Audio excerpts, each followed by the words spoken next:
오늘은 요한복음 8장을 읽었습니다. 요한복음 8장은 가늠중에 잡힌 여인에 대한 이야기와 예수님과 유대인들 사이에 벌어지는 수많은 논쟁들로 인해서 예수님을 돌로 치려고 하는 그러한 사건이 벌어진 장이 이 8장입니다. 자, 먼저 예수님께서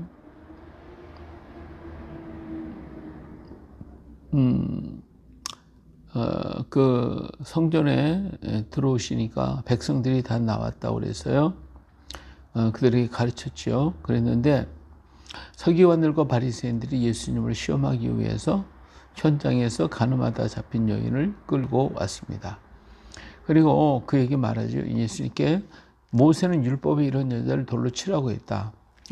당신은 어떻게 생각하느냐? 자, 여기에서 보면 이 사람들은 예수님을 고발할 조건을 얻고자 하여 예수님을 시험했다라고 그랬어요. 다시 말하면 예수님은 사랑을 얘기했는데 지금 돌로 치라, 모세율법대로 한다고 하면 예수님께서 지금까지 하신 그 말과 어긋나기 때문에 그들은 여자와 함께 돌로 칠 것입니다. 또 치지 말라 그러면 모세의 율법을 배반했겠다. 예수의 말씀을 거역했다. 그러니까 또 돌로 칠 겁니다. 이러지도 저러지도 못하는 그런 상황 속에서 예수님은 아무 말씀 안 하시고 땅을 이렇게 몸을 굽히셔서 손가락으로 땅에 무슨가를 쓰셨어요. 들리는 말로는 전해오는 말로는 예수님이 십계명을 쓰셨을 것이다. 이런 얘기도 합니다만은 어쨌든 몸을 굽혀서 뭘 쓰시고 그러니까 사람들은 계속해서 어떻게 해야 됩니까? 글을 쓰고 계시는데 그걸 막 그냥 떠들기 시작을 했어요. 한참 글을 쓰시던 예수님이 조용히 일어나셔서 그렇다면 너희 중에 죄 없는 자가 먼저 돌로 쳐라. 다시 말하면 이 여자는 현장에 가늠하다 잡혔어. 돌에 맞아 죽어야지. 그렇다면 너희들 중에 이 여인보다도 나은 자가 있냐 이거지. 예. 그렇다고 하면 그 사람은 돌로 한번 쳐봐. 이런 얘기를 하셨어요. 근데 그 사람들이 전부 다 돌을 들고 왔다가 이 말씀을 들을 때 그들의 마음에 감동의 역사가 나타나죠. 하나님의 말씀이 찌르게 역사해. 그들이 생각이 자기의 그냥 모든 문제들이 자기 눈앞에 확 떠오르는 거예요. 그러니까 그 사람들이 더 이상 거기 있을 수가 없는 거예요. 예수님께서 자기들을 쫙 돌아볼 때 그들의 속에 있는 모든 걸 전부 다 밝힐 것 같고 아는 것 같으니까 감당이 안 되는 거죠. 전부 다 돌 내려놓고 다 떠나버리고 말았습니다.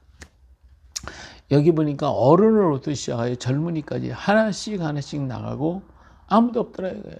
다 떠나버렸어요. 예. 우리가 하나님의 빛 앞에 서게 되면 이 여인만 나은 것이 뭐 있겠냐 이거예요. 모두가 돌에 맞아 죽을 수밖에 없는 그런 인생일 뿐이죠. 그런데 예수님 그들이 다 떠나고 난 다음에 예수님께서 그 여인에게 얘기하죠. 여자여, 너를 고발하던 그들이 어디 있느냐? 너를 정죄한 자가 없느냐? 예, 없습니다. 그래. 나도 너를 정죄하지 않더니 이젠 다시 죄를 범하지 말아라. 이제 조심해라. 그리고 돌려보냅니다. 자, 우리 여기에서 우리 주님은 모든 것을 다 감싸 안으시고 그리고 그들이 모두가 다 죄인이라고 하는 사실을 보여주신 거예요.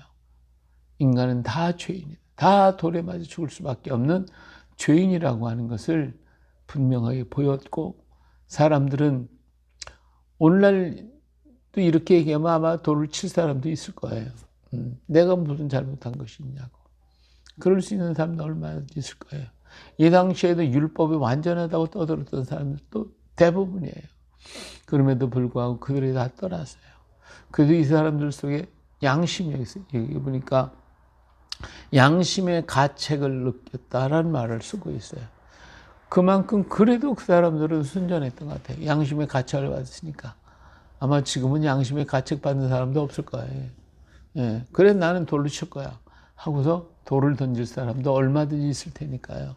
그만큼 오늘 우리는 이 세상이 타락되었고 우리들의 마음이 타락되고 무뎌졌고 굳어져 버린 우리들의 모습입니다. 내가 왜 죄인이냐고, 나는 그 많은 죄가 없다고. 예, 그럴 수 있는 사람이 얼마든지 있을 거예요. 지금은 과거에 이 당시에도 바울 사도도 나는 율법이 완전한 자다. 예, 흠이 없다. 이 흠이 없다고 하는 사람들이, 청년도, 어떤 청년이 예수님께 왔을 때도 그런 얘기했어요. 나는 어려서부터 율법을 잘 지켰습니다. 예, 그런 사람이 얼마든지 있어요. 그럼에도 불구하고 이들은 예수님의 말씀에서 떠나버리고 마는 걸 볼 수가 있죠. 그만큼 오늘 우리는 이 세대가 타락되었고 오늘 이 세대가 죄에 만연되었다라고 하는 것을 우리는 볼 수가 있습니다. 자, 예수님께서 나는 세상의 빛이니 나를 따르는 자는 어둠에 다니지 않고 생명의 빛을 얻으리라, 이런 얘기를 하셨어요. 그러니까 바리새인들 와가지고 네가 너를 위하여 증언하니 네 증언이 참되지 않다 하면서 계속 입었더니 변론이 오기 시작해. 계속 다투고 예수님께 와서 여러 모양으로 질문을 던지고 변론을 하며, 그리고 예수님을 공국에 몰아넣기 위해서 계속 얘기합니다. 그래서 결론이 뭡니까? 결론은 예수님을 죽인다고 하는 거죠. 죽이려고 하는 것이죠. 그래서 돌을 들어, 마지막 59절에 가서 보니까 그들이 돌을 들어 치려 하거늘.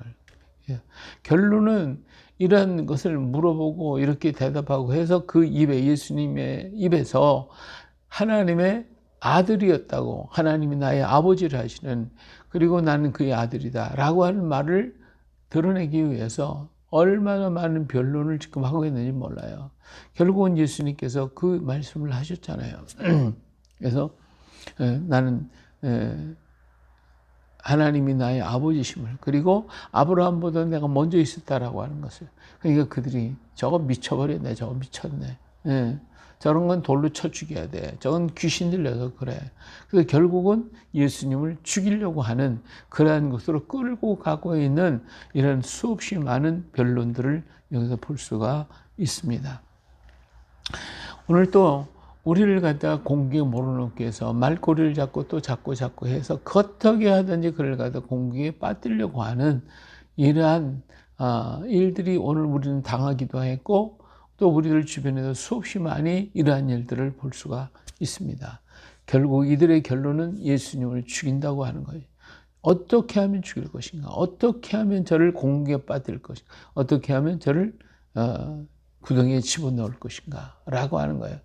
그런데 문제는 뭐냐면 결국은 자기들의 그 모략과 자기들의 지략이 결국은 자기들을 죽게 한다는 사실입니다. 자기들을 자기가 받는 웅덩이에 빠지게 되어지는 거예요.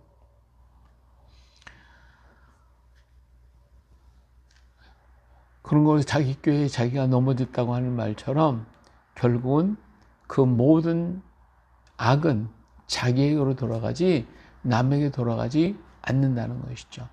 자, 예수님은 예수님의 길로 가는 거예요. 예수님, 그들이 어떻게 하든 간에 예수님은 예수님의 말씀을 전하고, 그리고 예수님의 결심했던 그 길을 향하여 가고 있는 거예요. 그런데 이 길에서 악의 도구로 쓰임을 받는 사람은 불행한 사람이에요. 이 길에서 하나님의 도구로 쓰임을 받는 사람은 복 있는 사람이에요. 나는 과연 우리의 삶 속에서 하나님 앞에서 어떤 도구로 쓰여지고 있는가? 비록 내가 죄를 담고 죄를 쓸어 담는 부사비오, 또 빗자루가 되고 불똥을 제거하는 그런 불집게가 된다 할지라도 하나님의 의를 위해, 선을 위해서 쓰임을 받는다면 그 사람은 복 있는 사람이에요. 그러나 아무리 귀한 것 같이 금대접, 은대접이 있다 할지라도 그 속에 오물덩어리가 있다면 쓰임받을 수가 없는 악의 도구로 쓰일 수밖에 없는 거예요. 그 사람은 가장 불행한 사람이에요. 이 예수님의 십자가의 길 가운데서 이 예수님을 몰아서 죽이게 만드는 악의 도구로 쓰임받는 이 사람들을, 그리고 결국은 가룟 유다, 예수님이 가는 그 길에서 악의 도구로 쓰임을 받았어요. 그런데 고레네 시몬은 그 십자가 지고 가시는 예수님 앞에서 뭐가 됐어요? 의의 도구로 쓰임을 받아요. 그러니까 그 사람은 복 있는 사람이에요. 그러나 악의 도구를 쓰는 사람은 자기가 어떤 일을 이룬 것 같아도 결국은 가룟 유다처럼 스스로 자기 목숨을 끊는 비극적인 자리로 가고 마는 거죠. 그런 거로 오늘 우리는 귀를 기울여서 주의 음성을 듣고 주의 말씀을 받아들이고 하나님 앞에서 귀하게 쓰임받는 도구가 되기 위해서 힘써야 합니다. 우리가 교회에서나 가정에서나 사회에서나 어떤 곳에서든지 의의 도구가 되어야 됩니다. 악의 도구로 쓰임받는 자가 아니라 의의 도구가 되어서, 그것이 비록 보잘것없이 천한다 할지라도 의의 도구로 쓰임받는 사람은 복 있는 사람입니다. 아무리 명예롭고 귀한 것 같아도 악의 도구로 쓰는 사람은 불쌍한 사람입니다. 결국 그의 길은 가룟 유다의 길이 되기 때문에 그렇습니다.